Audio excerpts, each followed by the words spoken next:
Hello guys! Hello mga kaimbento. Nakabili nga pala ako nitong chocolate kunafa ba yan? Basta yun na yun.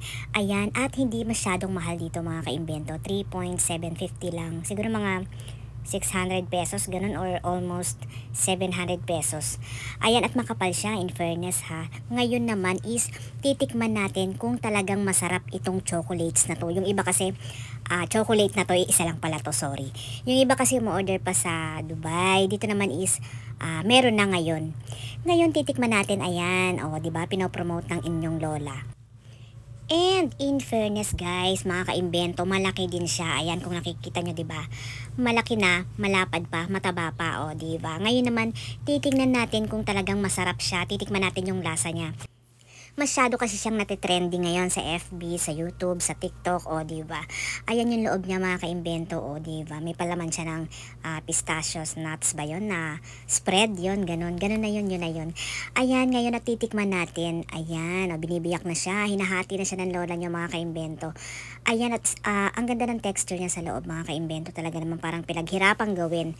Ayan, at atin na siyang titikman. Unang kagat. Lasap na lasap. Ang sarap mga kaimbento. Ayan, at nag-i-emote-emote pa ang inyong lola. Talaga namang masarap talaga siya. Kaya naman pala pinagkakaguluhan at interesadong bilhin ng karamihan nating mga kababayan. Diba? Talaga namang napakasarap niya. Para siya may pagkakitkat na yung loob niya is malutong-lutong. Pinili ko pala is dark chocolate mga kaimbento para man medyo healthy.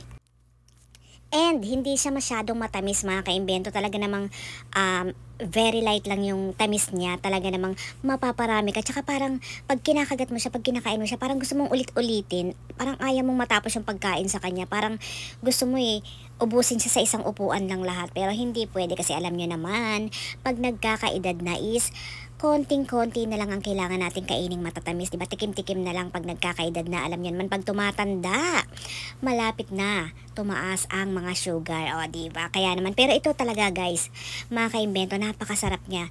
Subukan niyo na, umorder na kayo. Siguro marami na ngayon ito sa Pilipinas, ganun, sa online, Lazada, or Shopee, o nag-promote pa. Sa mga hindi pa po nakapag-follow, please follow, like, and share. Love you.